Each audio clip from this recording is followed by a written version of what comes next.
Hola, buenas tardes. Gracias a todos por estar aquí.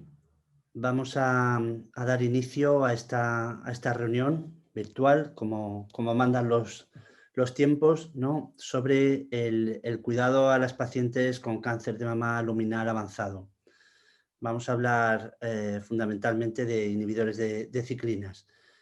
En primer lugar, pues dar las gracias a la Fundación ECO, tanto por organizar este tipo de reuniones, que yo creo que están muy bien, pues para revisar los temas y discutir también cuáles son los problemas que tenemos y los puntos problemáticos y cuáles son las posibles soluciones. Y en segundo lugar, por invitarme a moderarlo. Y vamos a dar también las gracias a Pfizer por su patrocinio, porque ahora mismo, pues sin el patrocinio de la industria, pues este tipo de reuniones tampoco las podríamos hacer fácilmente. La intención de la reunión es revisar con cierta profundidad, aunque es un tiempo corto, cuáles son los aspectos clínicos fundamentales del manejo de las pacientes en tratamiento con inhibidores de ciclinas, con cáncer de mama luminal, cuáles son las indicaciones, toxicidades, es decir, lo que es la parte clínica del asunto. En segundo lugar, vamos a ver si realmente tenemos o no tenemos problemas de acceso a los inhibidores de ciclinas y a otros fármacos también en enfermedad luminal. Bueno, sabemos que la situación, pues, en España es variable. Yo creo que la doctora Elisa García Garre se centrará sobre todo, pues, en la situación también en nuestra comunidad autónoma, pero bueno, ver qué barreras tenemos, qué problemas tenemos y cómo es la situación actual del acceso a los 3 inhibidores que tenemos disponibles.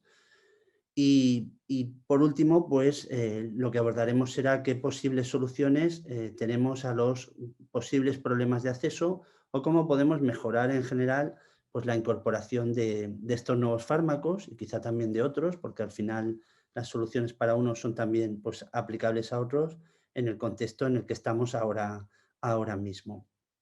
Tenemos pues 3 ponentes, yo creo que nos van a transmitir muy bien los 3 temas, 3 ponentes de los 3 hospitales con servicio de oncología médica en Murcia, la doctora María José Martínez del Hospital Santa Lucía, la doctora Elisa García Garre del Hospital Morales Meseguer y el doctor Jerónimo Martínez del Hospital Virgen de la Risaca, que creo que nos van a dejar muy claras algunas ideas. Y lo que haremos será que se presenten las 3 charlas en bloque, de manera que uno a continuación de la otra, y la discusión la haremos al final, después de la tercera charla, en la que, pues, plantearemos las cuestiones que hayan suscitado las 3 intervenciones y, por supuesto, también por parte del público, a través del chat, pues se pueden plantear ya desde ahora, las intentaré ir recogiendo a lo largo de las 3 charlas, por las preguntas o las dudas o las cuestiones o los comentarios que se quieran plantear para la discusión. Intentaremos atenernos al tiempo. Pido, por favor, a los ponentes que sean estrictos con ese tema, porque tenemos luego un tiempo de unos 20 minutos para la discusión y sería una pena recortar ese tiempo, que luego es muy fructífero. Y pues ya sin más, gracias de nuevo a los asistentes y pasamos ya a la primera charla de la doctora María José Martínez, que va a tratar de las implicaciones clínicas de los inhibidores de ciclinas en el tratamiento del cáncer de mama luminal. Muchas gracias, María José, cuando quieras.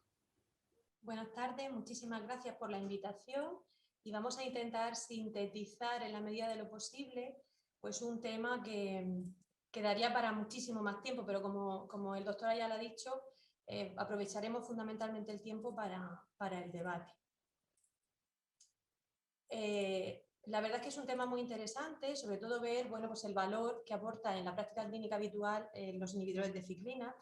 Y claro, esto, bueno, está un poquito condicionado porque me dijeron, vale, tienes que hablar de esto, pero tienes 15 minutos. Pues esta fue un poco la cara que se me quedó a mí, porque es verdad que afortunadamente los datos que hay son muchos, son constantes y tanto en práctica clínica habitual como los datos que se van obteniendo de los ensayos previos darían para ocupar mucho más tiempo. Pero vamos a intentar ser prácticos.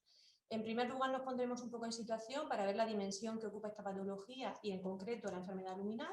A continuación, intentaré resumir el perfil de eficacia y seguridad de cada uno de los 3 fundamentalmente inhibidores de ciclinas, intentando extraer de los datos de los ensayos pivotales, que son en los que se basa en los informes de posicionamiento terapéutico, pues los aspectos más prácticos de aplicabilidad a nuestros pacientes de la vida diaria. Y terminaremos, como no, pues con un resumen de esas ideas que nos deberíamos de llevar a casa. En cuanto a los datos generales, todos lo sabemos, pero la enfermedad luminal ERTOS negativa supone un 60-65% como entidad clínica. La mayor parte de las pacientes se diagnostican en enfermedad localmente avanzada, pero de estas, un 20-25% tendrán una recidiva metastásica y el 5% serán metastásicas de nuevo. La elección del tratamiento, todos lo sabemos, va a depender de variables del paciente, pues su edad, su estado funcional, la situación hormonal, por supuesto, pero también la comorbilidad. Y esto es importante tener en cuenta fundamentalmente con estos fármacos. También aspectos del tumor, la biología tumoral, la carga que tenga, la localización de la enfermedad metastásica y, por supuesto, la respuesta previa a los tratamientos, la toxicidad residual y la toxicidad esperable con la nueva línea que planteáramos. En definitiva, el objetivo en enfermedad metastásica luminal pues es mejorar calidad de vida de pacientes. Esto pasa fundamentalmente por un buen control de síntomas, retrasar la progresión de enfermedad y, si podemos, incrementar la supervivencia. Supervivencia que en enfermedad metastásica en general es de entre 30 y 35 meses y en la enfermedad luminal se sitúa en cerca de 40 meses, aunque sabemos que más de un 30% vivirán más de 5 años desde el diagnóstico de enfermedad avanzada. Y la mayor parte de las guías sitúan en este contexto de la enfermedad la hormonoterapia como la principal opción terapéutica, quedando la quimioterapia emplazada o a una extensión o localización amenazante a corto plazo para la vida o afectación visceral importante o muy sintomática. Este es el reflejo de la última publicación de las guías ESMO de mama avanzada y también de las guías NCCN. Ambas coinciden, como decíamos, en situar la hormonoterapia en combinación con inhibidor de ciclina en primera línea y también en segunda línea y, por tanto, retrasar la quimioterapia o utilizarla solo en situaciones muy concretas, como hemos dicho. Aún así, sabemos que eligiendo la hormonoterapia de inicio, pues un 40% de las pacientes tendrán una resistencia intrínseca o primaria. Ahí tenéis la definición de lo que supone, y el 100% de las pacientes en la evolución de la enfermedad acabarán desarrollando una resistencia adquirida o secundaria. En este aspecto, el conocimiento de las vías de las ciclinas y las ciclinas dependientes de quinasas 4-6, su papel en la vía de la proliferación celular, en el paso de la vía de la fase G1 a la fase S, pues es muy importante porque ha habido quizá 2 fechas fundamentales en el manejo de la enfermedad luminal. Año 2012, introducción de Verolimus como inhibidor de mTOR, y año 2018, en el que se publica el índice de posicionamiento terapéutico del palbociclib, que es el primer inhibidor de ciclinas introducido en la práctica asistencial y publicado por el Ministerio de Sanidad español en ese año. Muy bien, ¿qué datos de eficacia tenemos? Pues ahora es cuando cogemos el café, nos ponemos las gafas, respiramos hondo y voy a intentar resumiros un poco los 3 inhibidores de ciclinas de forma muy visual. Ambos son selectivos y reversibles inhibidores de las quinasas dependientes de ciclinas 4 y 6. El IPT de Palbo se publica en 2018 y el de Abema y Ribo en el año 2020. La indicación es bastante similar en los 3 inhibidores de ciclinas, o en ficha técnica si se refleja: cáncer de mama metastásico localmente avanzado, receptor hormonal positivo ER2 negativo, en combinación con inhibidor de aromatasa o fulvestrant si habían llevado hormonoterapia previa a las pacientes, asociando un análogo de la LHRH en pacientes pre o perimenopáusicas. Y aquí hay un aspecto importante desde el punto de vista práctico, porque la pauta es distinta para cada inhibidor de ciclinas, y esto hay que tenerlo en cuenta. Unos son cápsulas, otros comprimidos, algunos se administra con alimentos, otros con o sin. Y en ficha técnica hay distintas recomendaciones respecto, por ejemplo, a la insuficiencia hepática, en la que Palbo en Child C necesita un ajuste de dosis al 50%. Hablan de que no requiere ajuste en insuficiencia renal, pero en los 3 se hace referencia a utilizar con prudencia si el aclaramiento es menor de 30 y evitar su uso con inductores o inhibidores del citocromo P450.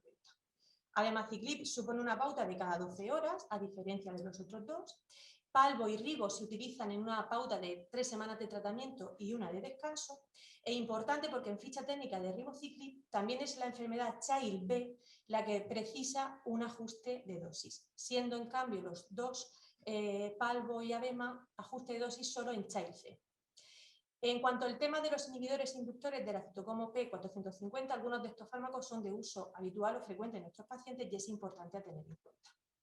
En cuanto a los datos, pues aunque como hemos dicho al principio hay muchos, vamos a intentar extraer los datos de aplicación más práctica de los fundamentales ensayos pivotales que se incluyen en los IPT de cada uno de los fármacos.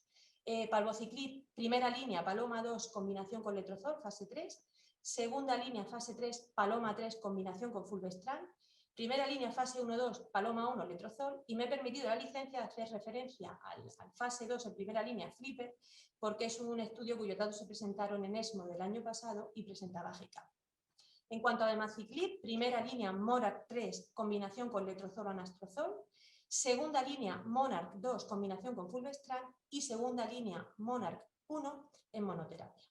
En cuanto a ribociclib, primera línea Monalisa 2 con letrozol. Primera línea fase 3 premenopáusicas Monalisa 7 con inhibidor de aromatasa fulvestrant o tamoxifeno en combinación con análogo, puesto que se trataba de pacientes premenopáusicas de inicio.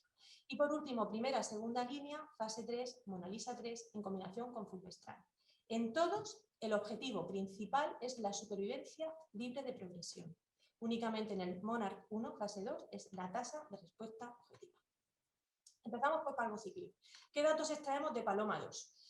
Primera línea, fase 3, en combinación con letrozol, objetivo principal, supervivencia libre de progresión. Importante, no se incluyeron pacientes con metástasis cerebrales no tratadas y tampoco aquellas con afectación visceral avanzada o con riesgo potencialmente mortal.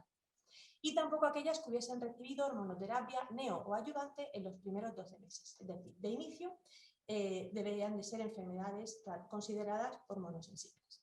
Estratificado letrozol más palbo versus letrozol más placebo, y las pacientes se estratificaron en el análisis en función a la localización, el intervalo libre de enfermedades del fin de la neoadyuvancia y si la enfermedad era metastásica de nuevo a menos de 12 meses o más de 12 meses. ¿Cumple el objetivo de supervivencia libre de progresión? Ahora lo vemos. Las características de las pacientes, pues vemos un predominio de pacientes con un buen estado general, ECOG 0, una mediana de edad de 62 años, metastásicas de nuevo casi el 40%, y en el momento de la inclusión, la mayoría, 97%, eran metastásicas. Casi el 50% de las pacientes tenían metástasis viscerales y el 23% enfermedad solo ósea. Pues vemos, tanto en el primer corte en febrero del 16, como en el análisis final con un seguimiento de más de 37 meses, que efectivamente el brazo de combinación de palbo y letrozol mostraba una diferencia significativa en términos de mejora de supervivencia libre de progresión en estas pacientes. Y además, cuando se hacía el análisis por subgrupos, todas las pacientes presentaban beneficio a favor de la combinación, independientemente del ECOG, de la localización o carga de enfermedad y de la edad. Se beneficiaban tanto pacientes de menos de 60 años como mayores de 65. ¿Y qué pasaba si había metástasis no viscerales? Pues se mantenía el beneficio, y también en aquellas pacientes en las que la enfermedad era solo ósea. En resumen, los términos de eficacia para este fármaco en primera línea se traducen en un incremento en supervivencia libre de progresión, había un beneficio clínico y se hizo un análisis de calidad de vida en el que no se encontraron diferencias significativas. Se consiguió una buena exposición al fármaco con una intensidad de dosis del 93% y un 7% de pacientes tuvieron que abandonar por toxicidad. Toxicidad que fue de forma más frecuente hematológica, fundamentalmente neutropenia, leucopenia, anemia y trombopenia, y en cuanto a lo no hematológico, fundamentalmente astenia, náuseas, artralgias y diarrea. Segunda línea, combinación de palbociclib con fulvestrant. De nuevo objetivo, supervivencia libre de progresión. De nuevo, no se incluyeron pacientes con metástasis cerebrales no tratadas, tampoco aquellas que habían recibido previamente fulvestrant o everolimus, y aquellas que tenían afectación visceral con riesgo vital o muy sintomática. Las pacientes se randomizaban 2:1 a recibir palbo en combinación con fulvestrant o placebo con fulvestrant, y se estratificaron en función a su estado hormonal, a la sensibilidad previa a la hormonoterapia y a la presencia o no de metástasis viscerales. La mediana de edad es similar al ensayo anterior. De nuevo, el ECOG 0 supone el 60%, la mayor parte de pacientes, casi 80%, postmenopáusicas y un 59% con enfermedad visceral, 22% solo ósea. Un perfil de características basales bastante parecido al ensayo anterior. El 40% de las pacientes habían recibido al menos 2 líneas de tratamiento previas. El objetivo principal, supervivencia libre de progresión, muestra diferencias estadísticamente significativas a favor del brazo de la combinación, y en el análisis final se confirman estos datos con diferencias de 11 meses para el brazo de palbociclib frente a 4,6 meses para el brazo de placebo. ¿Y qué ocurre en función de la localización? Pues el beneficio se muestra independientemente de que tuvieran metástasis viscerales, metástasis no viscerales o enfermedad exclusivamente ósea. Dentro de la población hormonosensible y que habían llevado quimioterapia previa a este tratamiento, se ve un efecto en la mediana de supervivencia libre de progresión. Y es que aquellas mamas avanzadas que habían llevado previamente quimioterapia tenían un beneficio menor que aquellas que no habían recibido quimioterapia. Quizá esto sería importante tener en cuenta a la hora de decidir por qué línea de tratamiento empezamos. ¿Y qué ocurre con el tiempo hasta que las pacientes recibían quimioterapia? Pues efectivamente la combinación de palbociclib con fulvestrant atrasa el momento de inicio de quimioterapia. ¿Pero tiene esto alguna implicación en la duración o la eficacia de tratamientos posteriores?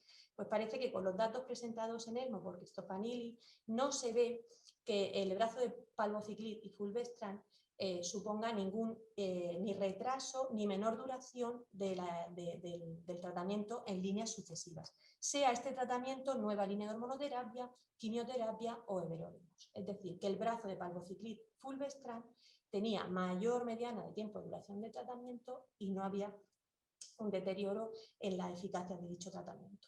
En ESMO del 18 se mostraron datos de supervivencia global del PALOMA-3 y aunque la mejora absoluta de supervivencia se situaba en torno a 6,9 meses, no se vio una diferencia estadísticamente significativa. Importante el análisis de calidad de vida porque en este ensayo vimos que la combinación con fulvestrant y palbociclib retrasa el momento en el deterioro de la calidad de vida de los pacientes y además también retrasa el momento en el que empeora el dolor. Y esto, desde luego, tiene una traducción clínica importante. En resumen, el beneficio de supervivencia libre de progresión, no deterioro en calidad de vida y se retrasa el momento hasta que el dolor empeora. De nuevo, una buena intensidad de dosis, casi un 1% de pacientes abandonaron por toxicidad, siendo la toxicidad bastante similar a la del ensayo anterior. Neutropenia, leucopenia, trombopenia y a nivel neumatológico, astenia. En cuanto a la primera línea, el Paloma 1, fase 2, pacientes con palbo-letrozol versus letrozol en monoterapia. Pues se observa el beneficio en supervivencia libre de progresión para la combinación. ¿Y qué ocurre respecto a la toxicidad de los tres ensayos? Pues que nos muestran lo que luego vamos a encontrar en la práctica clínica habitual respecto a la toxicidad. Fundamentalmente hematológica, fundamentalmente neutropenia, seguida de anemia, trombopenia y saber que entre un 4 y un 13% de las pacientes, según el ensayo, tenían que suspender por eventos adversos. En cuanto a Flipper, pues Flipper, como os decía, se muestran los datos en ESMO del año pasado, diseñado por Heikam, un estudio multicéntrico en el que se incluyen pacientes postmenopáusicas, enfermedad hormonosensible o enfermedad metastásica de novo, con un ECOG 0,2 y sin enfermedad, sin tratamiento previo, para enfermedad avanzada. Se aloterizan las pacientes a fulvestrant palbociclib versus placebo. El objetivo principal es la supervivencia libre de progresión en el primer año. Y lo que se ve es que no hay diferencias estadísticamente significativas, pero cuando se valora la mediana de tiempo de supervivencia libre de progresión, sí que hay un beneficio a favor de la combinación. Y en cuanto al perfil de toxicidad, pues parece que evidentemente lo que aporta la toxicidad es el palbociclib porque es extrapolable a los ensayos de Paloma, predominio de la neutropenia y de la astenia. Pasamos a abemaciclib, fundamentalmente los datos de estos tres ensayos. Primera línea, fase 3, Monarch 3 combinada con el letrozol o anastrozol. Eran pacientes postmenopáusicas con una mediana edad de 63 años, un 60% un ECOG 0 y el 40% metastásicas de inicio. Más del 50% afectación visceral y el 22% enfermedad solo ósea. Objetivo principal, la supervivencia libre de progresión. Y lo que vemos es que no se incluyeron pacientes con metástasis cerebrales no tratadas, tampoco aquellas con crisis visceral, ni pacientes con linfangitis carcinomatosa, ni cáncer de mama inflamatorio, y tampoco habían podido recibir previamente ni everolimus ni inhibidores de ciclinas. Y además tampoco bifosfonatos ni inhibidores del ligando de RANK en los 7 días previos. Se ve una diferencia estadísticamente significativa con una mejora de la supervivencia libre de progresión, que era el objetivo principal.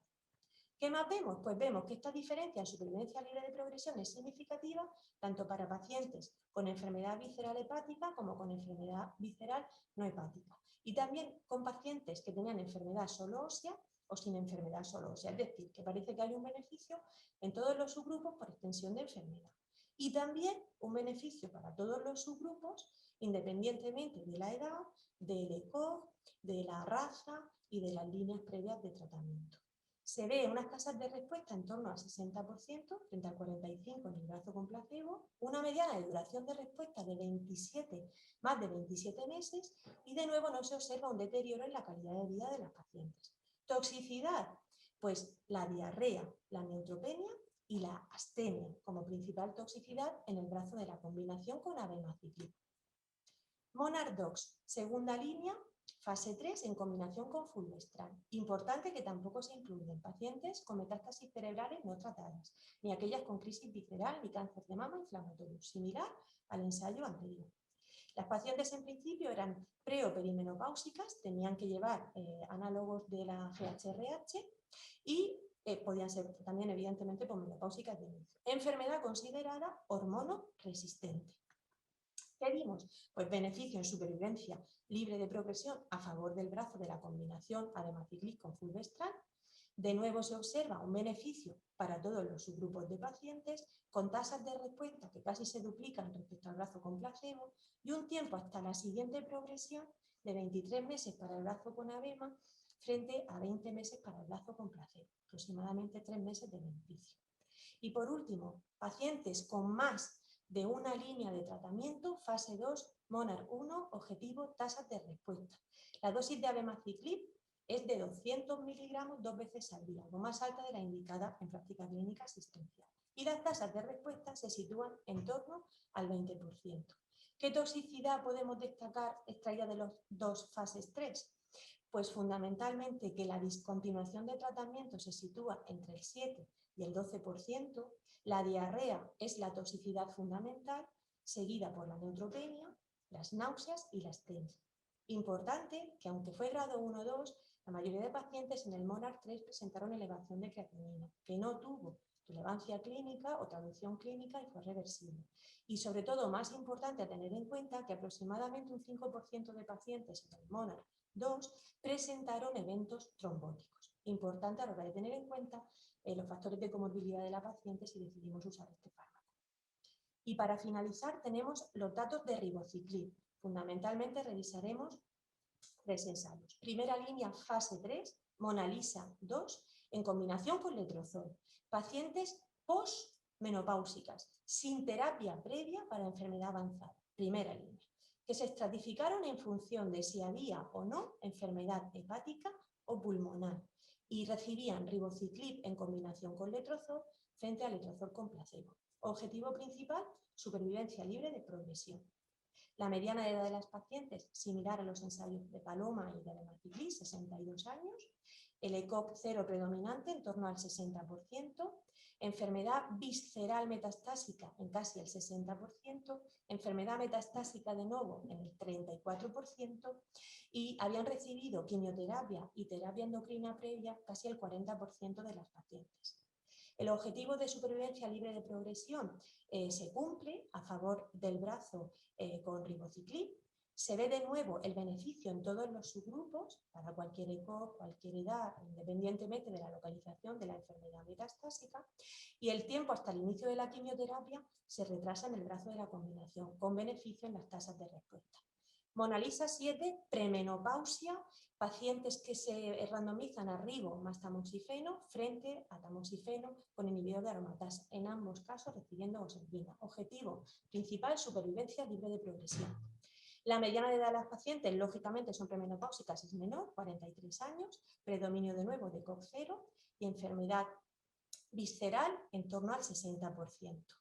Datos de supervivencia libre de progresión alcanzados, hay beneficio de nuevo para todos los subgrupos y hay tasas de respuesta para todas las pacientes y para enfermedad medible estadísticamente significativas. Y finalmente el Monalisa 3, fase 3, pacientes postmenopáusicas que habían recibido una o ninguna línea previa de hormonoterapia, combinación de ribociclib con fulvestrant. Se cumple el objetivo de supervivencia libre de progresión y es diferencia estadísticamente significativa tanto en primera línea como en segunda línea y en recaídas precoces. Perfil de toxicidad, y ya vamos terminando, fundamentalmente neutropenia, leucopenia y anemia. Importante la elevación de transaminasas y un 7% prolongación del QT. Importante la monitorización con electrocardiograma en estos pacientes. En resumen, los inhibidores de ciclina se han demostrado beneficio en términos de supervivencia libre de progresión, tanto en enfermedad hormonosensible como hormonoresistente, tanto en premenopausia como posmenopausia, tanto en enfermedad ósea como en enfermedad visceral, si bien no en crisis visceral. Hay un aumento hasta el tiempo en el que se inicia la quimioterapia, no hay un deterioro en calidad de vida y la toxicidad es manejable. Y aunque por tiempo no se han mostrado los datos, sí que hay publicados datos de que a pesar de la reducción de dosis no hay pérdida de eficacia del fármaco. Lo que está claro es que en algunos de estos estudios también se intenta identificar un biomarcador y se ve que no hay diferencias o hay beneficio para todos los subgrupos independientemente de que mostraran positividad para cierto biomarcador o no. Es decir, no hay biomarcador predictor de respuesta. Tampoco hay evidencia a día de hoy de que un fármaco sea superior a otro y lo que sí sabemos por los datos que hemos visto es que la mayoría de las pacientes con enfermedad metastásica luminal deberían recibir los inhibidores en combinación en primera o segunda línea. ¿Cómo decidimos? Última diapositiva en función del perfil de toxicidad que queda resumida en la diapositiva. Y sí que me ha resultado muy interesante una publicación de 2020 de Roncato, porque hace un algoritmo que nos ayuda a decidir en función de la comorbilidad de la paciente, de la edad de la paciente y de la localización de la metástasis, de qué inhibidor de ciclina podría ser más o tener mayor o menor indicación. Y nada más, muchísimas gracias por la atención. Muchas gracias, María José, Sí. por tu presentación estupenda y tan rápida pero a la vez tan concreta y tan clara. Pasamos ahora a la siguiente presentación, que va a estar dedicada a cuál es la situación actual del acceso a los tratamientos de la enfermedad luminal, que es el tema que tratará la doctora Elisa García Garre. Y cuando quieras ya, Elisa, muchas gracias.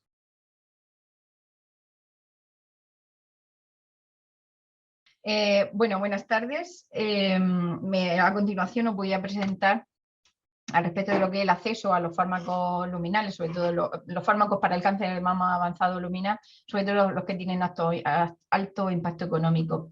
Bien, los puntos que vamos a seguir son los siguientes. Por un lado, el sistema de aprobación que se usa para los nuevos fármacos en España y por las agencias de evaluación. En segundo lugar, la situación de los fármacos de alto impacto económico en el cáncer de mama luminal. Y en tercero, hablaremos de lo que es la situación en la región de Murcia, es decir, en el sistema de aprobación de fármacos. Bien, podríamos pensar que el acceso a los fármacos es un proceso estándar y homogéneo en cualquier lugar del territorio español y, digamos, eso así lo avala la ley o según el BOE publicado en julio del 2015, donde se indica que la prescripción y la utilización de los medicamentos adoptada en cada una de las comunidades autónomas no producirán diferencias en cuanto a las condiciones de acceso a ellas y que dichas medidas de racionalización serán homogéneas en la totalidad del territorio español, para evitar distorsiones en el mercado único de medicamentos y productos sanitarios. Sin embargo, en la realidad es otra, es decir, cada comunidad autónoma funciona en cuanto a la aprobación de los diferentes fármacos o la inclusión de los nuevos fármacos con un sistema distinto. Los más conocidos, por ejemplo, es el sistema que utiliza la comunidad autónoma, o sea, Andalucía. El otro sistema en Valencia, como es el PAISE, es decir, que actúan como agencias independientes de evaluaciones de fármacos. Con lo cual, empiezan las diferencias. Un estudio llevado a cabo por SEON en 2019 y publicado en 2020 pone de manifiesto esas diferencias entre comunidades autónomas. Si bien uno de los datos más importantes, más relevantes, es cuando se analiza el acceso de cada comunidad a los fármacos de alto impacto que se evaluaron en cuanto a la mama, fueron palbociclib y ribociclib, entre otros, ¿no? Como por ejemplo para el cáncer de pulmón, nivolumab, etc. Bien, como digo, la respuesta más interesante fue que el 51% de los casos, las decisiones digamos, para la hora de prescribir un fármaco o de introducir ese fármaco, mejor dicho, en el arsenal terapéutico, se toman a nivel hospitalario, es decir, en el área de salud. siendo incluso mayor ese porcentaje previo en el 2015, que alcanzaba el 65%, cuando el 42% de los casos se toman a nivel autonómico, que era por lo tanto menor en el 2015, como vemos en esta gráfica. Bien, en este estudio además se pone de manifiesto que hasta el 58%, en el 58% de las respuestas, que la información sobre las comisiones de farmacia, bueno, son muchas veces de difícil acceso, no hay un acceso público o incluso que no se dispone de ella. Por otra parte, que incluso en esas comisiones de farmacia, a veces no participaban oncólogos, incluso casi en un 10% en el 2015. Y ya en la fecha cuando se realiza el estudio, en el 2019, al menos un oncólogo formaba parte de esa comisión de farmacia. Por otro lado, diferencias en los tiempos de acceso a los fármacos, el tiempo que transcurre desde que se fija el precio reembolso hasta que se puede prescribir. Bueno, pues con una mediana de tiempo que varía entre los 5 meses en el caso, por ejemplo, de palbociclib y de 17 meses en el caso de nivolumab, ¿no? Diferente entre comunidades autónomas. Y otro dato importante es que hasta el 43% de los oncólogos que habían participado en esta encuesta identificaban barreras en cuanto al acceso a la utilización de al menos uno de esos fármacos que se estudiaban. Bien porque se solicitaba, cuando se solicitaban, se requerían de elaboración de informes justificativos, en otros casos incluso criterios más restrictivos. Bien, ¿y por qué se da esta diferencia? ¿Por qué se da esta situación? Bueno, en cierto modo, es decir, nos encontramos en unos años en los que la prevalencia de pacientes con cáncer ha ido progresivamente aumentando, y no solo eso, sino también la oferta, es decir, la oferta de fármacos nuevos, la mayoría con alto impacto económico, que generan una competencia, una competitividad y que nos obligan a tomar decisiones.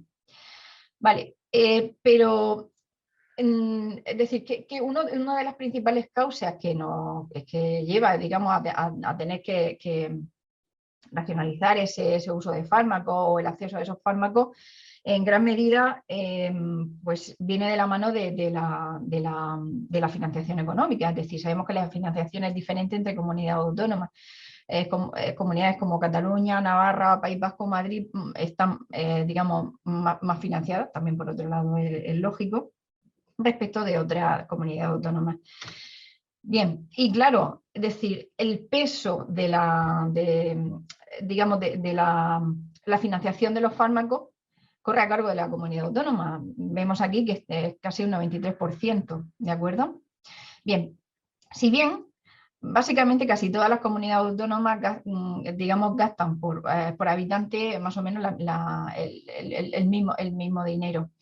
Hay una pequeña diferencia, por ejemplo, entre Andalucía con 1.200 euros por habitante. Incluso Madrid, ¿no? Serían las regiones con menos gastos menos gasto sanitario por habitante. Pero no solamente tenemos que fijarnos en lo que es la evaluación económica, los criterios económicos, ¿no? A la hora de la introducción de los fármacos o cuál es nuestro sustento económico para ello, sino también hay que valorar o poder tener un sistema que valore el beneficio de esos fármacos, es decir, cuánto aportan. Bien, eso por ejemplo, el sistema NICE, el británico, bueno, pues lo tiene bien organizado con informes que aunan tanto el beneficio como la relación coste-eficacia, ¿no? Otros países, bueno, pues han desarrollado un sistema de clasificación en la innovación farmacéutica, pero que son insuficientes a la hora de valorar un fármaco. Si bien tenemos una herramienta bastante útil para valorar el beneficio de los diferentes fármacos, y es digamos, la que se usa en ESMO, ¿no?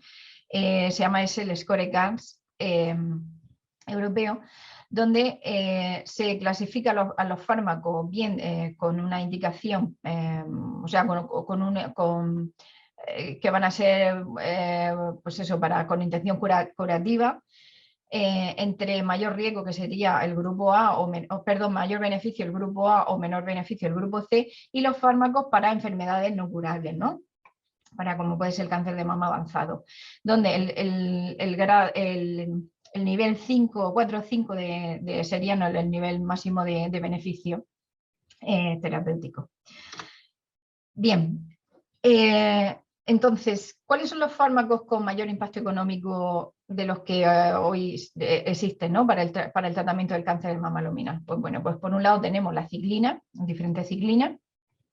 Por otro lado, los inhibidores de PI3K, el Pelisib, everolimus y olaparib, es decir, para pacientes con enfermedad metastásica BRCA mutadas.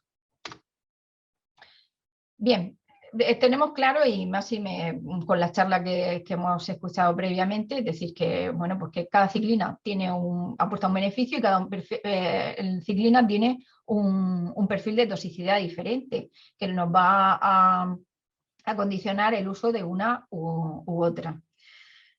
¿Y qué pasa con los otros fármacos que he presentado? Bien, alpelisib tenemos que fue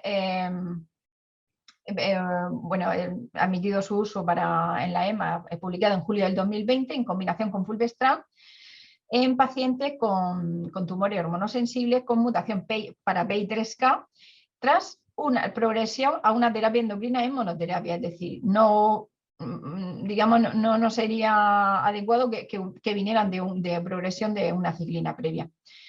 Pero nos encontramos que este fármaco, pues de momento no tiene un IPT publicado, no está financiado y el nivel de beneficio que indica ESMO es un nivel 3, digamos, sería un nivel intermedio de beneficio. Everolimus, más antiguo, digamos que está aprobado y financiado en combinación con exemestano y bueno, para pacientes con enfermedad luminal que no tengan enfermedad visceral sintomática metastásica después de recurrencia o progresión a un inhibidor de la aromatasa no esteroideo. Y por último, olaparib. Bien, olaparib está aprobado por la FDA y por la EMA.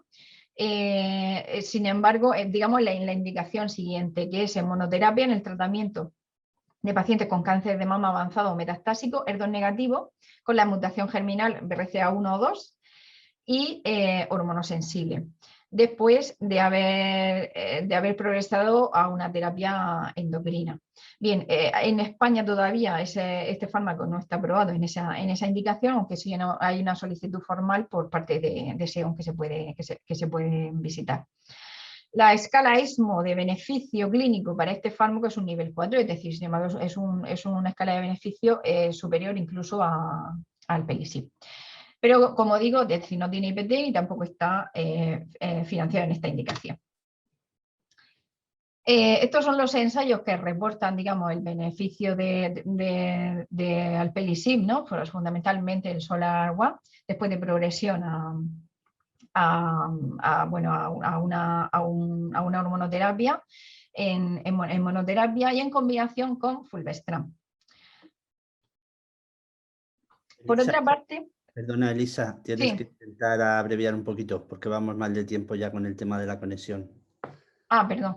Bueno, por otra parte, es decir, los pacientes con mutación para BRCA con enfermedad hormonosensible en verdad son en número absoluto superior incluso a los triple negativos, que es lo que siempre, digamos, tenemos en mente en cuanto a asociación. Vale, por ello, además, en el estudio Olympia, donde se incluían estos pacientes hormonosensibles y se randomizaba olaparib versus una quimioterapia, bien capecitabina, eribulina o vinorelbina, se vio que había un beneficio en supervivencia y progresión a favor del brazo de olaparib, fármaco que además es bien tolerado. Y poca toxicidad. Por lo tanto, este es el algoritmo que podríamos proponer si tuviéramos acceso a todos estos fármacos que yo presento. Esta diapositiva es de San Antonio 2020, donde, digamos, después de la progresión a la ciclina, ¿no? En función de la mutación para PI3K, pues se optaría por el uso de alpelisib, y cuando no existe esa mutación propone entonces usar el everolimus. Pero bueno, esto es ahora mismo un contexto donde nosotros todavía no tenemos opción a ello. Vale, hay que pensar también que, estos fármacos, aparte de las indicaciones actuales, pues es previsible que vayan, que se vayan aumentando las indicaciones. Así, por ejemplo, este estudio con de momento buenos resultados que se presentó en ESMO de 2019, donde se usa abemaciclib en combinación con trastuzumab y fulvestrant frente a abema con trastuzumab o trastuzumab y quimioterapia en pacientes hormonosensibles ER2 positivos. En el grupo de pacientes ER2 positivos, pues también había una mayor tasa de respuesta y una mayor supervivencia libre de progresión. Bien, de modo que ¿cuál es la situación que tenemos en Murcia o cómo regulamos nuestro acceso a los fármacos en oncología? Bueno, pues para ello existe la Comisión Regional de Farmacia y Terapéutica, cuyas funciones fundamentalmente es definir los procesos sobre los que es necesario aplicar los criterios comunes de utilización de los fármacos y los protocolos, ¿no? De carácter regional, al objeto también de establecer una política común entre medicamentos. Se trata de consensuar y proponer el proceso de selección de los medicamentos para incluir las diferentes guías farmacoterapéuticas del Servicio Murciano de Salud. Digamos que está compuesto por una serie no solamente farmacéuticos, oncólogos, también de otras especialidades, cada uno, digamos, en un grupo de trabajo, gestores, y donde se van a reunir al menos 6 veces al año, según indica su funcionamiento, y donde se va a publicar anualmente una memoria de los fármacos que se han revisado, los protocolos que se han establecido. Más o menos este sería el diagrama de funcionamiento. De ahí que, por ejemplo, cuando a través de una comisión de farmacia se quiere solicitar un fármaco, se vinculiza a través del gerente de área hacia esa comisión regional de farmacia. Si hay un fármaco, digamos, que se quiere solicitar, está fuera de esa indicación por parte de la Comisión Regional de Farmacia, pues para ello una comisión permanente, digamos, que se encarga de hacer una evaluación rápida de esos fármacos. Bien, entonces, a modo de repaso, sabemos que después de la aprobación de un fármaco a través de la EMA o de la Agencia Española del Medicamento, ese fármaco se incluye en la lista de los financiados por el Sistema Nacional de Salud, y luego se fija un precio máximo por parte de la Comisión Interministerial de los Precios del Medicamento. Además, ese fármaco, como he indicado antes, puede contar con un IPT, es decir, un índice de posicionamiento terapéutico. ¿Eso qué? Vale, eso es un documento para el medicamento autorizado, que sirve de forma importante como base para la financiación selectiva. Es decir, lo posiciona frente a otra alternativa en esa indicación, pero no incluye la evaluación económica de ese fármaco. Además, cualquier persona puede consultar si existe IPT o no y cuál es a través de este enlace. ¿En qué situaciones nos podemos encontrar cuando queremos prescribir un fármaco para cáncer de mama luminal de alto impacto económico, fundamentalmente? Bueno, pues que puede ser un fármaco financiado y con IPT. Bien, pues si se encuentra dentro de la guía de consenso de la Comisión Regional de Farmacia o de la guía del hospital, se puede prescribir sin problema. Además, lo podemos, digamos, ver o comprobar a través de este enlace. Cuando se trata de fármacos que bien opción para cáncer colorectal, o bien para cáncer de mama, o bien cáncer de pulmón, o bien próstata, ¿no? Que son los que se quedan recogidos. Si es un fármaco diferente, habrá que consultarlo directamente a farmacia. Quiero decir, para otro tumor diferente se preguntaría directamente a farmacia.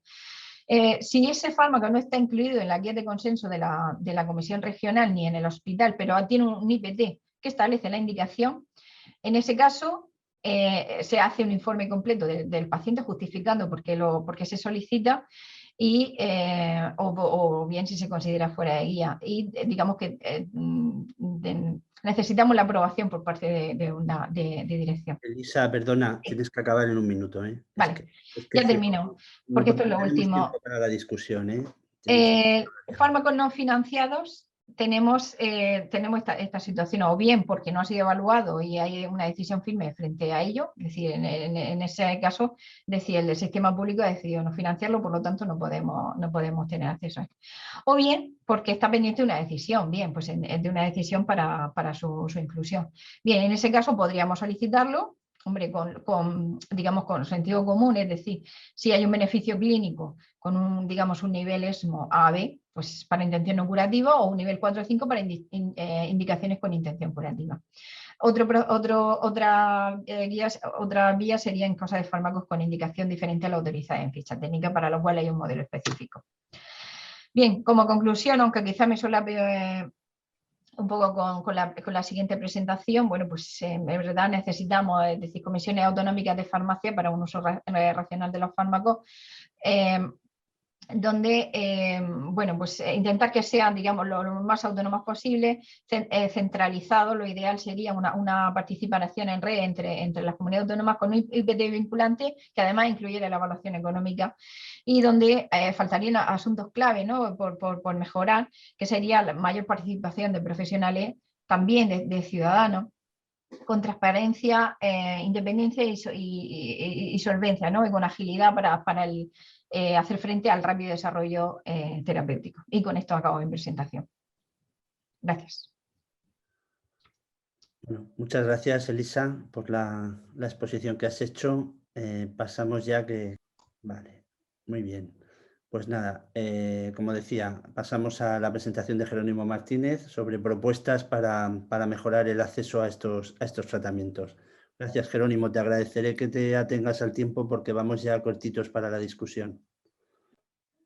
Buenas tardes, Paco. Primero agradecer la invitación para... Espérate que se me ha ido. Ahora, ante todo, muchas gracias por la invitación, sobre todo para hablar de un tema que al principio parece un tema ajeno a la actividad clínica, pero luego es verdad que si lo pensamos, es el día a día de la consulta. Intentar ver qué tratamiento podemos ofrecer al paciente cuando lo tenemos enfrente. Si nos imaginamos que tenemos... Vale. Si nos damos cuenta de la consulta, cuando viene una paciente, quiero mostrar el ejemplo porque puede reflejar bien lo que suele ocurrir, y sobre todo en la situación actual de acceso a los fármacos.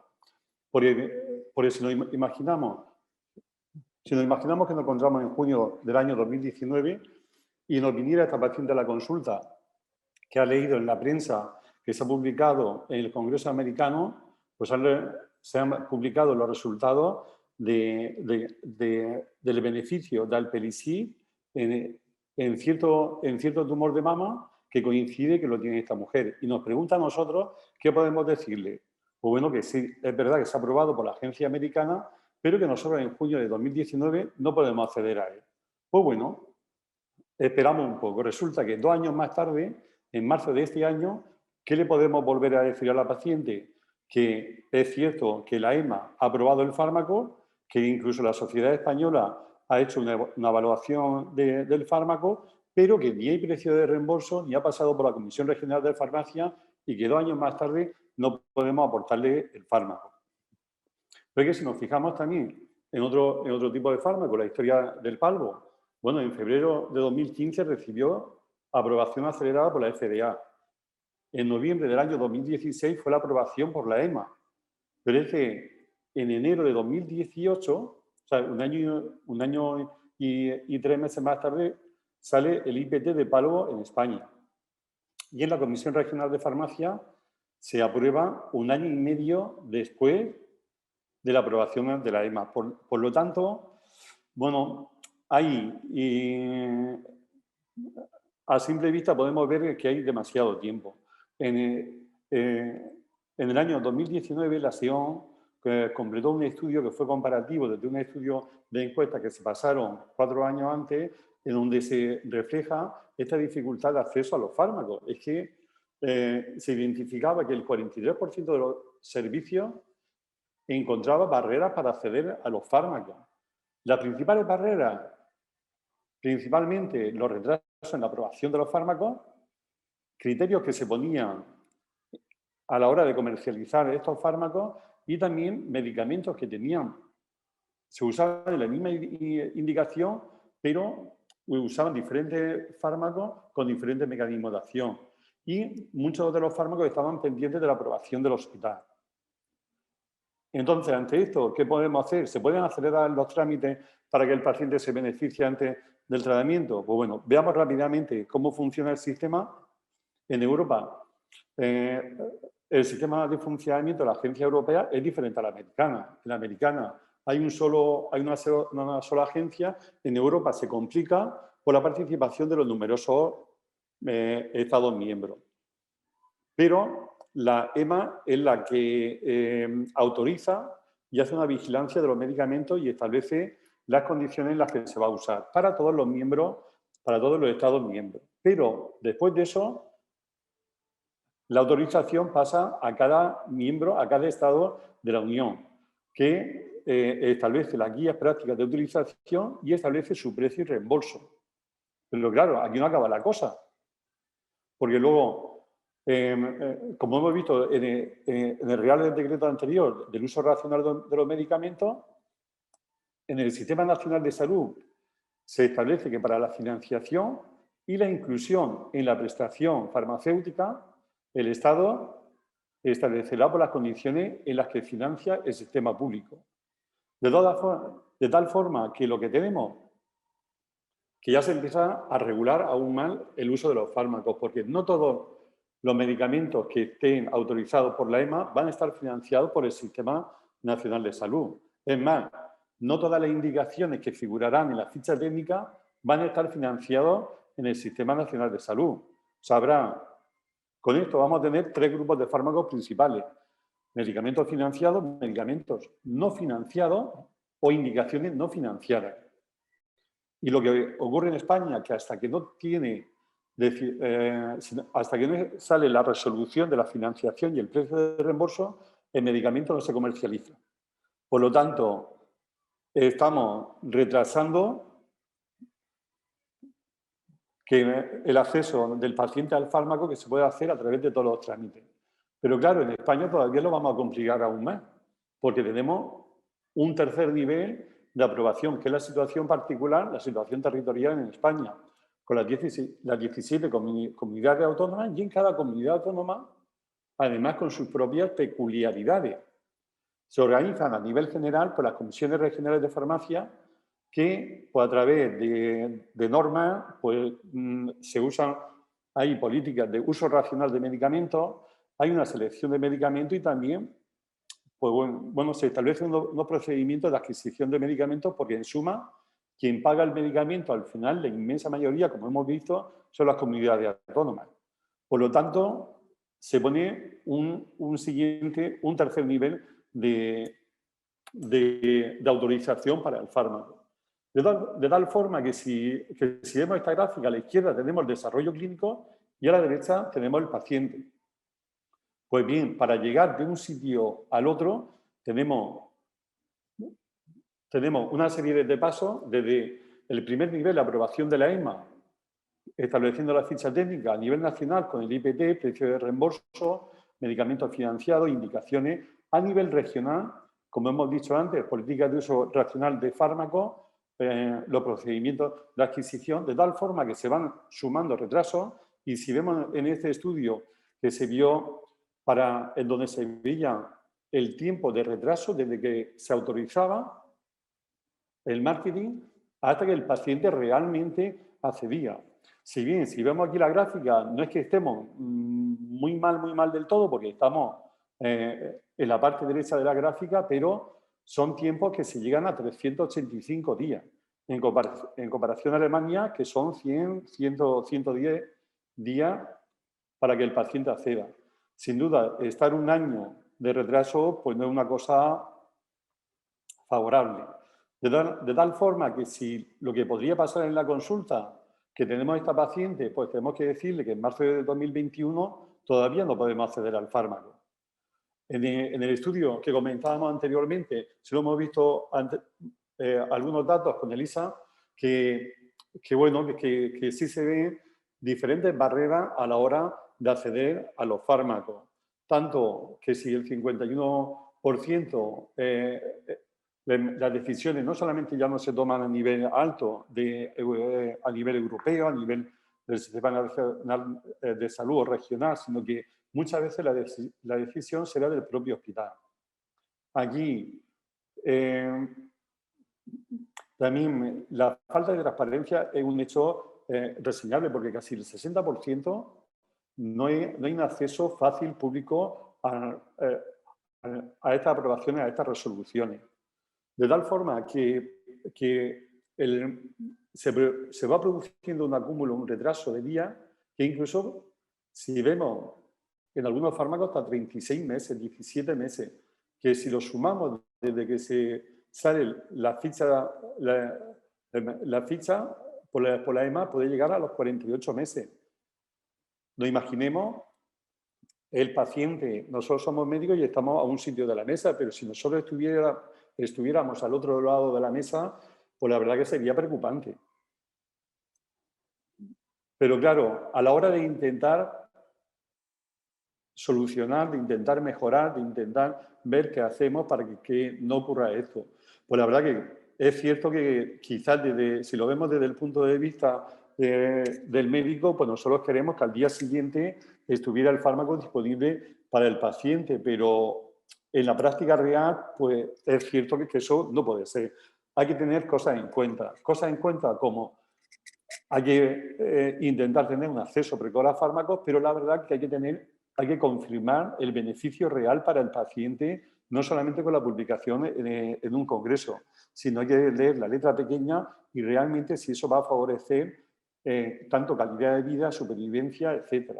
Hay que tener seguridad en los fármacos, tener en cuenta la sostenibilidad del sistema. Esto es algo que no nos gusta, pero el sistema tiene un límite. No podemos frenar las innovaciones terapéuticas y también equidad en el acceso.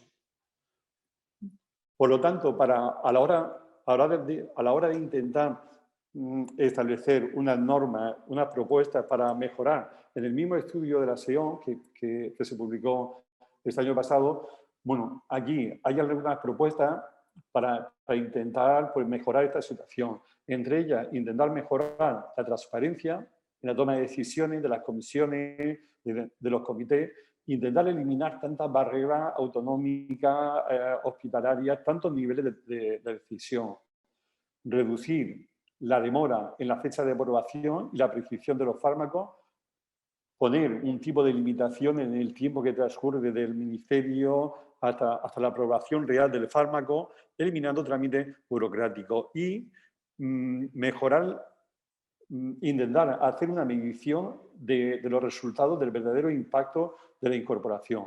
Yo, por último, he intentado también resumir algunas cosas que se leen en foros, en algunas cosas en propuestas a nivel general de otros compañeros, a nivel de otros sitios donde sale, y yo creo, a mi modo de ver, pues intentaría mejorarlo, pero es verdad que tenemos que tener en cuenta cosas. A nivel médico incluso, sería nuestro deseo tener un acceso real a prescribir en el Sistema Nacional de Salud cualquier fármaco que esté ya autorizado y financiado. Eso, por ley, pues, en el Real Decreto de 2015 se expone, pero luego en la práctica real no ocurre. Ya hemos visto el estudio de la SEO. Pero también tenemos que tener en cuenta que deberíamos colaborar en la buena gestión de los medicamentos para mantener la sostenibilidad del sistema a través de la participación en comisiones regionales y locales, como cada vez está habiendo.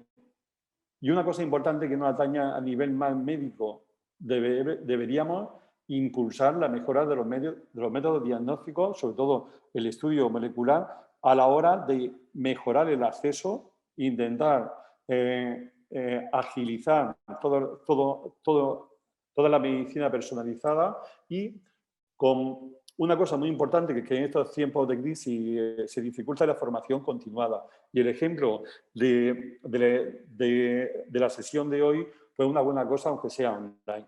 A nivel institucional, propuestas de mejora, por supuesto, mayor coordinación y cooperación en el Estado y las comunidades autónomas, no tanta divergencia de un sitio a otro. Mayor transparencia, precio en reembolso, que sea una cosa pública y, sobre todo, reducción de trámites burocráticos o a través de la centralización o dinamizando toda la transmisión. Y una cosa también importante, que debería haber una responsabilidad también social de la industria farmacéutica. Se debe de comprometer, ella se beneficia del uso de los fármacos, pero también hay un compromiso social a nivel de transparencia de resultados positivos o negativos. Y, por último, quería poner también que a nivel del paciente yo creo que debemos involucrarlo en la toma de decisiones, en la información. Su participación en el tratamiento debería ser fundamental, al igual que la participación en las comisiones regionales y locales, que hasta ahora no la hay. Y la colaboración en la buena gestión de los medicamentos. Yo creo que todo se podría arreglar si se mejora el diálogo y la relación entre todos, y hay ánimo por cooperar. Muchas gracias. Muchas gracias, Jerónimo, por la presentación, también por atenerte estrictamente al tiempo, con lo cual pues mantenemos los 20 minutos más o menos que tenemos, 20-25 minutos que tenemos para plantear cuestiones. Bueno, pues si os parece, yo creo que vamos a ir un poco por bloques, ¿no? Vamos a empezar, quizá las 2 segundas charlas comparten bastantes cosas, pero claro, la base de todo al final es la clínica, ¿no? Son los resultados clínicos, el beneficio clínico, para qué sirven los fármacos, ¿no? Y qué conseguimos con ellos, ¿no? Así que yo voy a empezar planteando algunas cuestiones, bueno, que son clásicas ya, ¿no? Con los inhibidores de ciclinas.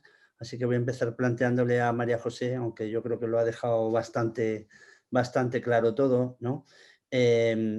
Claro, hay un tema que es el tema de la primera línea, ¿no? Al fin y al cabo, pues no hay ensayos, ¿no? Hay muchos ensayos que te dicen que hay beneficio en supervivencia global, en supervivencia libre de progresión, pero bueno, hay gente que ha discutido, ¿no? Si realmente la primera línea sería lo indicado o esperar a la segunda línea para los inhibidores de ciclinas.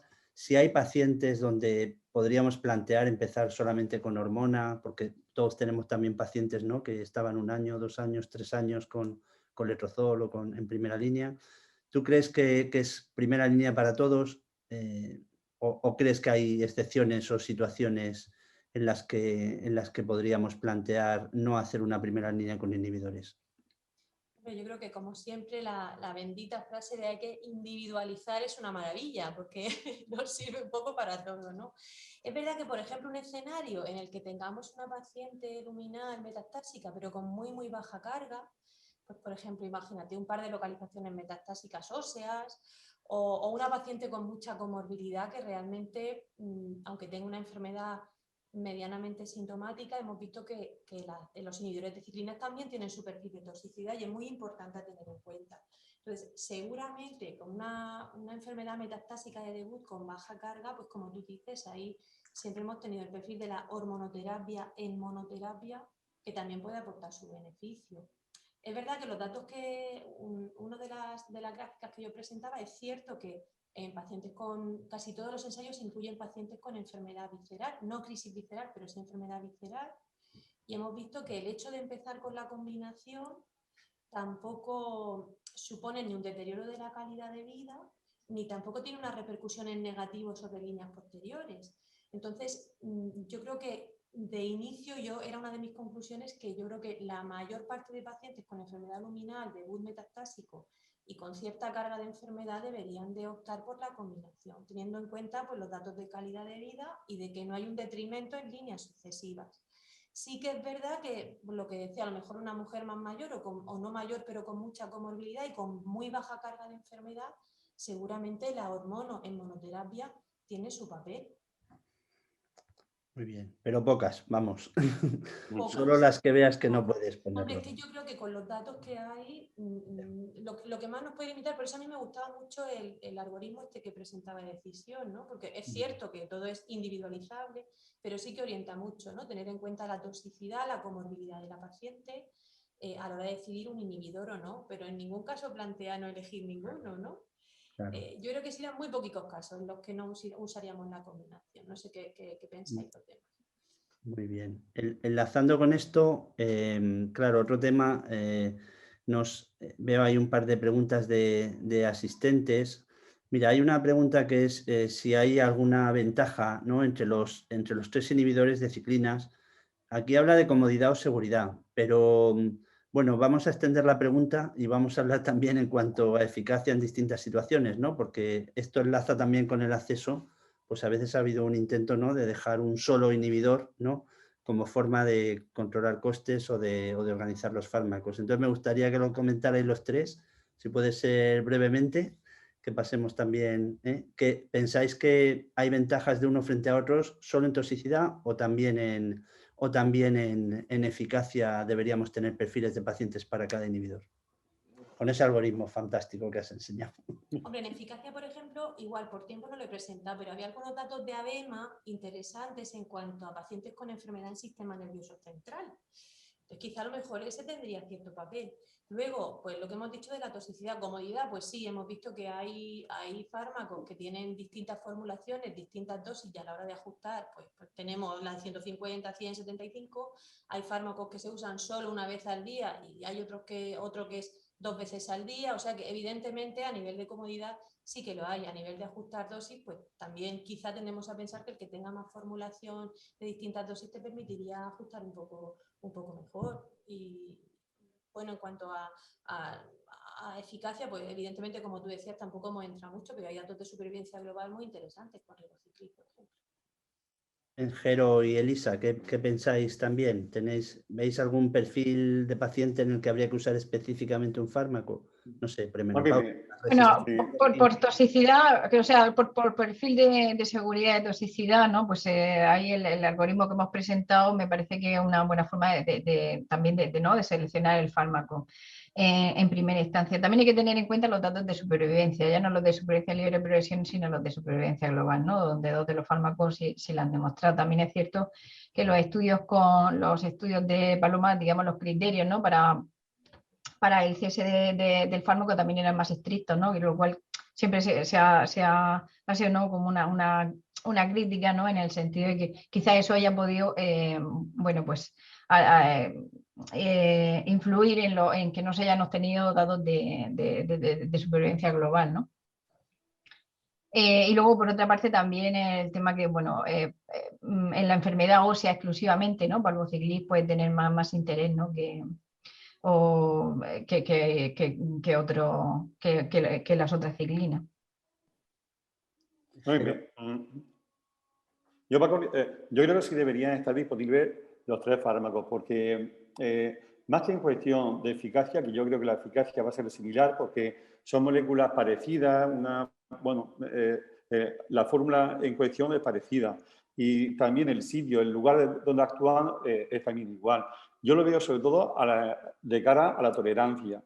Puede haber pequeñas individualizaciones del paciente, pues bueno, pero sobre todo a la hora de que nos faltan biomarcadores quizás para conocer uno mejor que otro, pero sobre todo a nivel clínico hay personas que, bueno, por su predisposición genética o por lo que sea, te van a hacer toxicidades más que otros.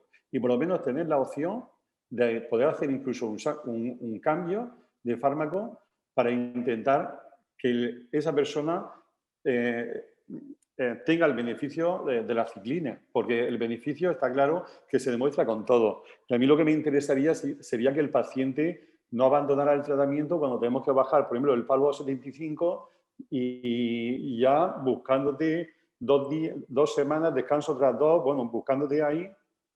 Si pudiéramos hacer cambio por otro fármaco que se adaptara mejor, yo creo que sería lo ideal. Por eso deberíamos tener los 3 fármacos.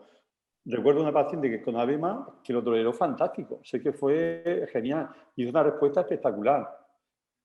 Por eso, pero eso, la individualización debe ser sobre todo a nivel clínico. Vale, muy bien.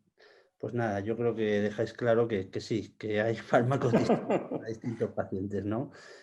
Otro tema, claro, bueno, está un poco relacionado, que es el tema de los subgrupos. Yo creo que ya vamos a ver un poco esto más bien dirigido, ¿no? a Elisa y a Jerónimo. Preguntaban también en el chat, ¿no? Si existían diferencias en el uso de quimioterapia versus ciclinas entre comunidades autónomas y entre centros, ¿no? Y esto, aunque estamos hablando de hormonoterapia, la realidad, ¿no? La realidad es que sigue habiendo, cuando se ven estadísticas, algunas más infladas, otras menos, pero que hay un grupo también muy importante de pacientes con enfermedad metastásica luminal que empiezan por la quimioterapia, a pesar de lo que todas las guías, ¿no? plantean, de que eso en teoría solo habría que usar en crisis visceral, y crisis viscerales en primera línea en enfermedad luminal realmente no hay tantas. Hay, ¿no? Sí que las vemos, pero no son tantas como probablemente el porcentaje de pacientes que empiezan. Entonces, probablemente esto tenga que ver con que no nos acabamos de creer que en enfermedad visceral, agresiva o con alta carga, que no llegue a ser crisis visceral,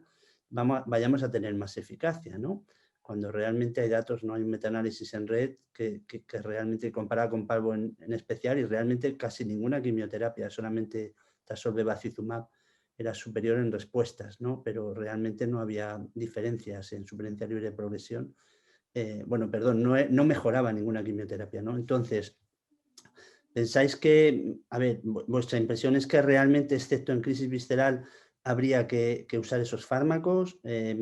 ¿O en vuestros centros usáis otra política? ¿O en enfermedad visceral que no llegue a crisis pero que sea agresiva, muy voluminosa, también tenéis dudas de usar este tipo de fármacos, los inhibidores de ciclinas? Si podéis contestar los tres y así nos dais un panorama de los tres centros. Bueno, empiezo yo si queréis. Venga, Yo creo... te tengo en la pantalla, empieza tú. Yo creo que eso depende de un cambio de cultura por nuestra parte, y también tener más experiencia con las ciclinas, porque luego, si miramos los datos fríamente, las tasas de respuesta son incluso mejores que la quimioterapia en el perfil luminal, porque en el dato que incluso tasa de respuesta de un 60%, del 40% según el estudio, cosas que la quimioterapia es difícil que alcance, pero quizás sea más miedo por nuestra parte, con la impresión subjetiva de que la quimioterapia va a hacer más efecto que un tratamiento oral que siempre te va a dar más reparo, pero deberíamos ir cambiando porque los datos se favorecen y siempre estaremos a tiempo de cambiar y poner otro tipo de tratamiento si el paciente va mal. Muy bien. Elisa. Sí, estoy de acuerdo. Efectivamente, yo creo que, bueno, prácticamente casi, por no decir todo, ya casi todo hemos hecho ya la rotación esa, ¿no? De pensar en que la hormonoterapia va por delante y con ciclina en la mayoría en la inmensa mayoría de los casos. Evitando, por supuesto, es decir, la crisis visceral, porque necesito una respuesta rápida.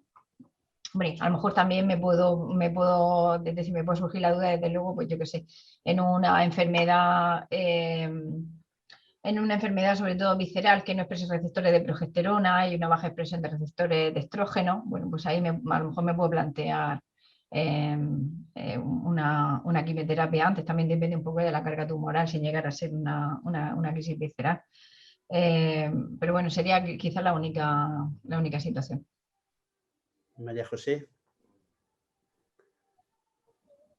Lo que sí que hemos visto los que llevamos unos poquitos de años en la oncología es que hemos tenido que hacer un cambio de chip, porque los oncólogos que tradicionalmente hemos sido más quimioterapeutas, hemos ido poco a poco adoptando las terapias dirigidas, ¿no? Pero yo sí que es verdad que en el centro sí que percibimos un aumento en el uso de la hormonoterapia en combinación con ciclinas respecto a la enfermedad luminal.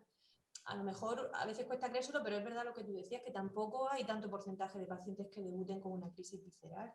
Luego habría que plantearse también que a lo mejor no es una crisis visceral, pero una afectación ósea importante, con un dolor importante, a lo mejor en una paciente joven o que limite mucho a nivel funcional, ¿no? No es estrictamente una crisis visceral, pero también hablan los estudios de enfermedad muy sintomática.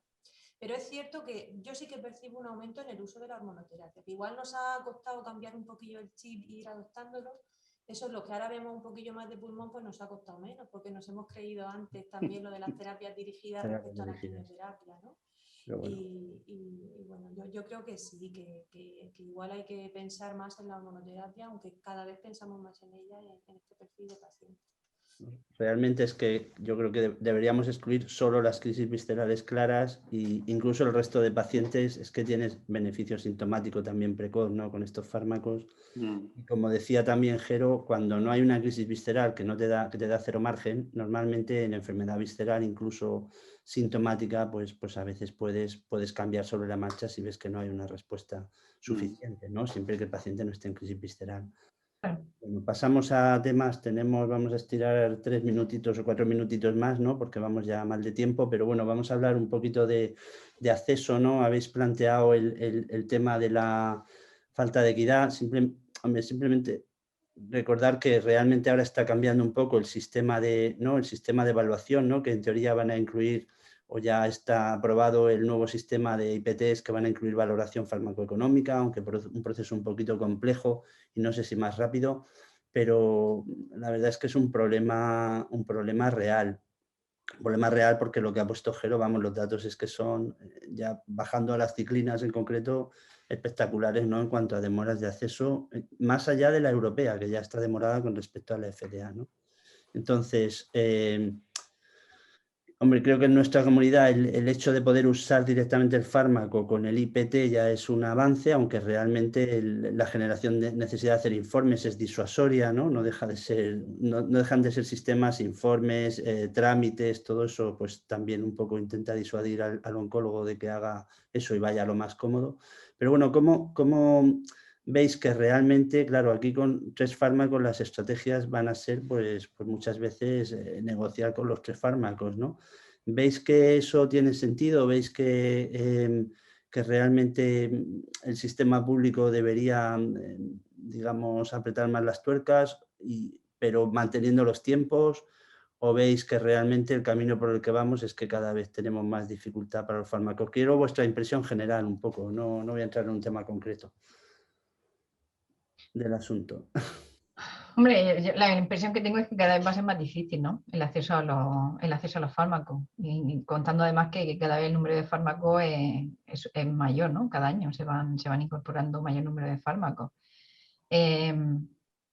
Entonces, en esa competencia, obviamente hace falta una buena gestión, una buena lucha por la financiación de los fármacos, ¿no? Donde no solamente intervienen la agencia, sino también los propios laboratorios, ¿no? Es decir, que se llegue a un acuerdo.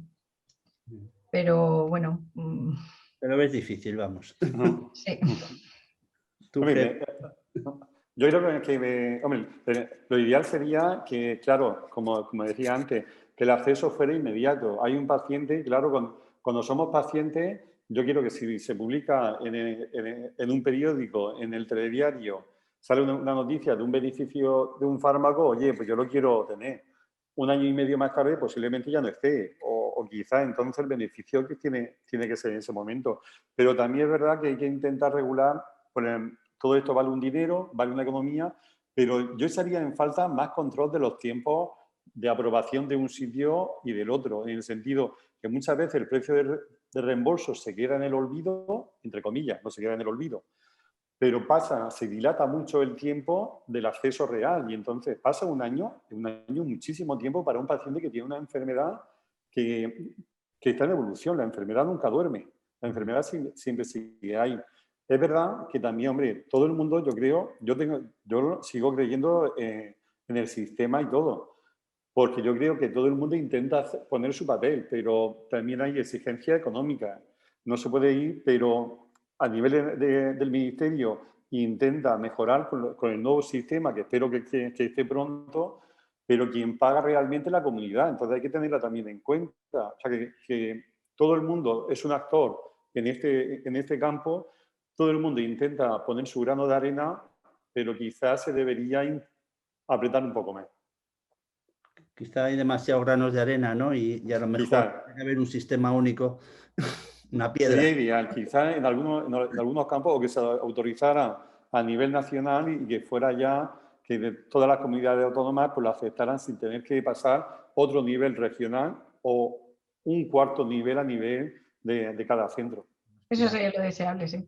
María José, venga, tu último comentario y ya vamos. Nada, hombre, yo creo que los que hemos tenido, creo que la suerte de poder participar en alguna comisión regional, pues sí que es verdad que no es que te alejes del aspecto clínico, porque yo creo que nuestra prioridad como oncólogos sigue siendo pues estar actualizado y ofrecer el tratamiento que aporte el mayor beneficio a nuestros pacientes, pero es verdad que, como tú decías, Paco, que hay muchos granos de arena y cuando formas parte de esas comisiones, pues también los recursos, como tú decías, Jero, son limitados. Lo que está claro es que hay que buscar una forma de acceso a los fármacos que reduzca esos tiempos, porque es tremendo cuando ves plasmado en una diapositiva, Jero, la demora que, ¿no? Lo sabemos, pero cuando lo ves plasmado visualmente es tremendo el tiempo que tenemos que esperar para poder hacer un uso de fármacos que han demostrado beneficio clínico y calidad de vida y demás. ¿Cómo hacerlo? Pues no lo sé. Igual la vía telemática sería una buena forma de reactivar o agilizar, por ejemplo, las comisiones regionales, y que esa valoración de IPT, que también incluya valoración económica, a lo mejor nos permite volver a retomar nuestro papel más de qué beneficio clínico puede aportar a cada paciente con cada fármaco. Esa es la clave, yo creo.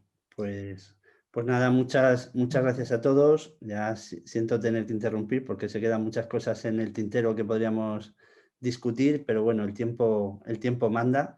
Y bueno, daros las gracias, pues en primer lugar a vosotros tres por vuestras estupendas presentaciones, ¿no? Y vuestro criterio claro sobre los temas que había que tratar. Dar las gracias también a la Fundación ECO, a Pfizer y por supuesto a todos los asistentes. Y ya sin más, pues muchas gracias y por haber estado aquí.